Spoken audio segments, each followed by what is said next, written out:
This is a well-organized and militarized Venezuela has positioned advanced Russian S-300 missile systems, Chinese radar networks, integrated Russian air defenses, and Shahed drones along its borders.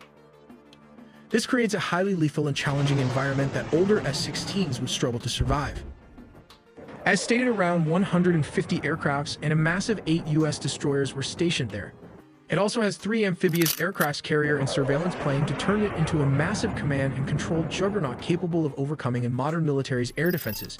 Signals a readiness to counter Venezuela's entire air defense network if necessary. But why Venezuela Air Force? It was a superb demonstration of American military superiority over China. And every country watching just learned a brutal lesson, which is Chinese weapons look good in brochures and fake propaganda videos, but they collapse under real pressure.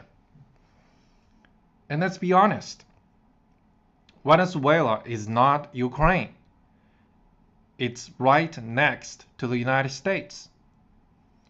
Since the Monroe Doctrine, Washington has been very consistent. No external power gets a foothold in the Western Hemisphere. China tried to sneak in through loans, oil, and ideology, propping up a dictator. It just got kicked out hard. Maduro thought China, Russia, and Iran had his back. Well, Mr. Maduro, I think you overestimated BRIC propaganda and underestimated American power. Intelligence assets were tracking one man. They waited for a specific window, a moment where Maduro was stationary and vulnerable. Step 2, the strike. It began at exactly 2 in the morning Venezuelan Standard Time. High above, several F-35 stealth fighters punch a hole through the enemy lines, destabilizing their anti-air defenses. Like these Russian S-300 missiles located all over the strategic high-value target.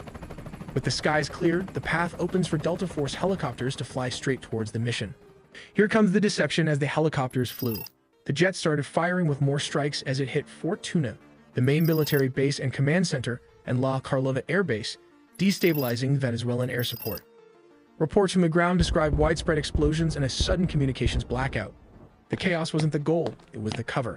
We have to look at Step 3. Under the cover of darkness and chaos, the Tier 1 operators went to work. But what is the exact unit tasked with the mission? It is the Delta Force, one of the most elite secretive special forces units in the U.S. military. Witnesses in Caracas reported low-flying aircraft skimming the rooftops, flying well below radar coverage. The team breached a secure compound believed to be a safe house within the massive Fort Tuna complex. Resistance from the Venezuelan Presidential Guard was swift but ultimately futile.